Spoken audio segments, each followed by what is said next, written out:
Welcome to the historic Mabel Tainter Theater, the 15th most beautiful theater in the world. Before we begin, let me give you a little history of the Tainter family. Andrew Tainter was a lumber baron and the father of Mabel Tainter. He came to this area in 1845 and became a silent partner in the Knapp Stout Lumber Company. The mill operated for 43 years and closed in 1901. In the 1870s, the Knapp Stout Lumber Company was the largest lumber company in the world. Andrew's first wife, Mary Poskins Goose, was a member of the Ojibwe tribe, and they had a common-law marriage for 9 years and had 5 children. Only 2 of those children lived to adulthood. Andrew's wife, Mary, felt out of place in the predominantly white community of Menominee and eventually decided to return to her tribe, and the children remained with him. Andrew hired a governess, Bertha Lucas Lejeune, who was a widow with 2 children. Andrew and Bertha married in 1861, and together they had 5 children, 3 of whom lived to adulthood. Mabel was the 3rd child, a twin, who died at the age of 19 from a ruptured appendix. Mabel loved the arts, was an avid reader, and a proficient pianist. With the support and encouragement of the Reverend Henry Doty Maxson, Bertha and Andrew decided to build a living memorial to their daughter Mabel. The Mabel Tainter was built in 1889. It is known as a jewel box theater. It has 3 distinctive architectural styles. The first one we see is known as Richardson Romanesque. It's stately, noble with turrets and curved arches over the windows. The front of the steps is a stylized carving representing the bow of a boat. It was designed by Harvey Ellis. The building is constructed of sandstone, brought from a quarry in Dunville, which is 20 miles south of Menominee. Each stone is 6 to 7 tons and was individually carved and placed by over 200 stonemasons and bricklayers who built the theater in 16 months at a cost of $105,000.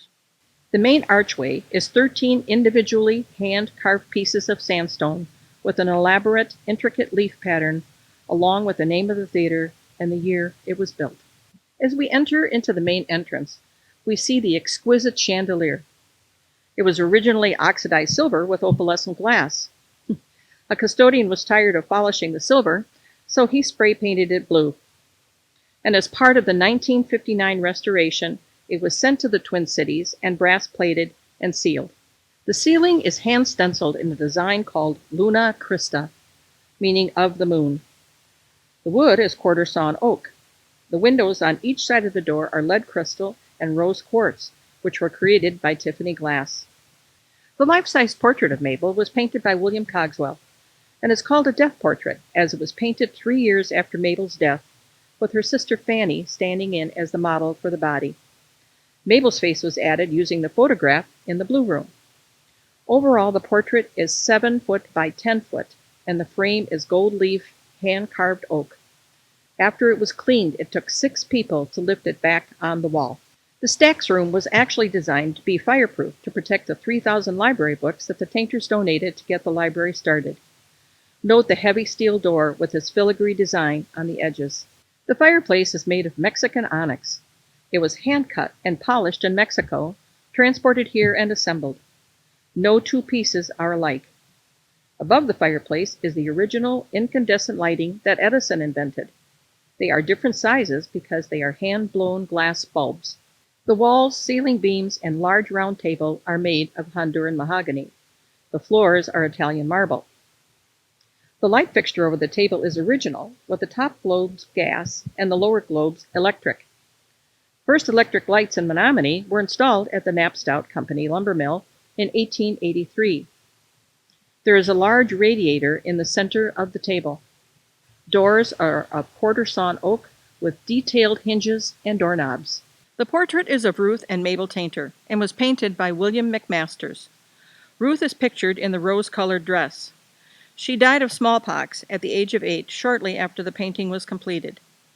McMasters didn't sign the portrait, but instead included a self-portrait of himself in the book on Mabel's lap. The painting on the north wall was painted by Jacob Miller, a local artist, and is entitled Lovers on Meadow Hill, and is indicative of the lumber camp and mill pond. The Blue Room was the ladies' sitting room used during intermission and theater events. The ladies waited in this room while their escorts took the horses and carriages to the stable behind the theater. The circular water radiator used to heat the room is still in use, and the light fixture is original.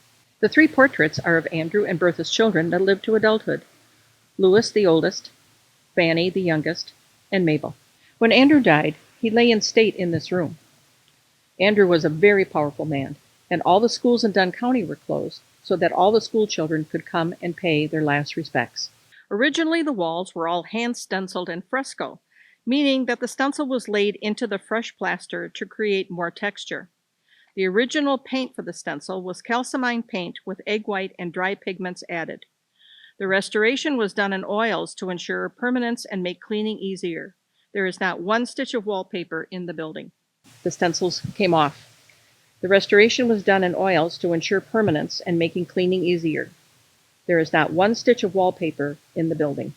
The blue room and the rose room, which is known as the men's parlor, are painted those colors for a specific reason. The blue room is a south-facing room with direct sunlight, so it is painted a cool color.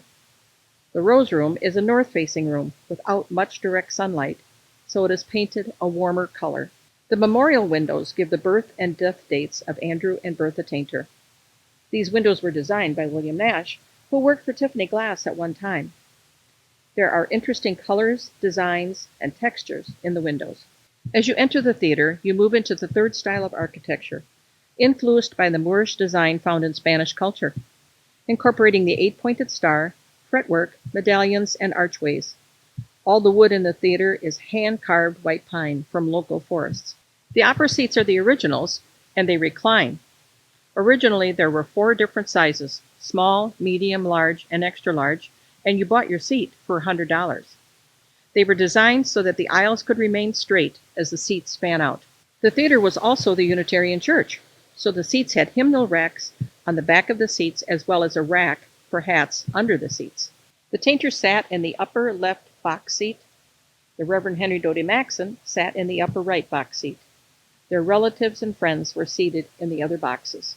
Some unique features of the theater are: the butterfly curtain on stage is the only manually operational one in the United States and used to be operated by hemp ropes backstage. The theater is referred to as a hemp house because all the backstage rigging was once hemp rope and controlled manually. The stage floor has 4 trap doors. The orchestra pit is often covered by a thrust stage to allow for more staging opportunities. The Steer and Turner cracker pipe organ is located in the left lower box. It was manufactured in Springfield, Massachusetts, and was installed after the Mabel Tainter was dedicated in 1889. It has 1,595 pipes and 25 stops. It's made of hand-carved and polished mahogany and cherry and cost $5,000 in 1889. Pipes vary in size from 2 inches to 16 feet and are located on all 3 levels of the theater. The organ was once water-powered and was electrified in 1903. The annex area was built in 2007, when an elevator was installed to accommodate accessibility issues. You can see the original outside sandstone walls. Many windows were incorporated as the annex faces north. The black dress in the display case belonged to Bertha Tainter and is a maternity and mourning dress. Bertha was pregnant with Louis when Julia and William, Andrew's children from his first marriage, died within 30 days of each other. The fan is an ostrich plume fan and was a wedding present for Fanny. On the second landing, the chair on the left was Bertha's sewing chair, and the other chair was purchased by the Tainters on their Orient travels. The photo is of the officers of the Grand Army of the Republic. The balcony area provides a closer view of the intricate stenciling on the ceiling and gives the audience members a different perspective of the theater and performances. The modesty curtain in the balcony is original material, made of Italian velvet with threads of rose woven through. The curtain's original intent was to keep the audience and performers downstairs from seeing the ladies' exposed ankles as they sat in the balcony. The photo outside of the pastor's study is of the Reverend Henry Doty Maxson, the first Unitarian minister at the Mabel. He died of a cerebral hemorrhage at the age of 39, 3 years after the Tainter was opened. Entering the pastor's study, you will see his roll-top desk, where he sat and wrote all of his sermons. The blackboard on the wall is the handwriting of Henry Doty Maxson. This is a Hindu saying, and part of his last sermon that he wrote and delivered on Sunday morning. The fireplace is called a radiant heat source, or reflective fireplace. Stones and bricks were heated in the furnace downstairs and carried up and put into the opening. Heat then radiated from all of the surfaces. It is a ceramic inlay with cherry wood. The mantel is carved like the bow of a ship, a tribute to Captain Tainter. He was captain of the Chippewa Falls, a riverboat owned by Knapp, Stout and Company. The gallery and the boardroom were once known as the Grand Army of the Republic Room. Andrew felt that it was important for the men to have a gathering spot when they returned from the war. The two military paintings were painted by Jacob Miller to honor those men. Heading back down the stairs to the main entry, we find the portraits of Andrew and Bertha, also painted by William Cogswell. Mabel's memorial window contains 4 panels and includes her birth and death dates.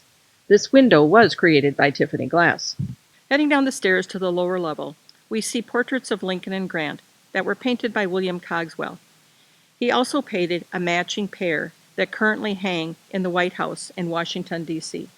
The lower level houses the studio, which used to be the young men's gathering space.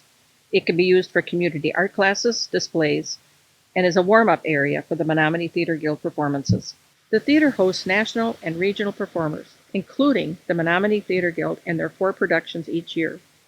The building can be rented out for private events and is available for tours. The Tainters would be proud that their mission has been carried out over 130 years.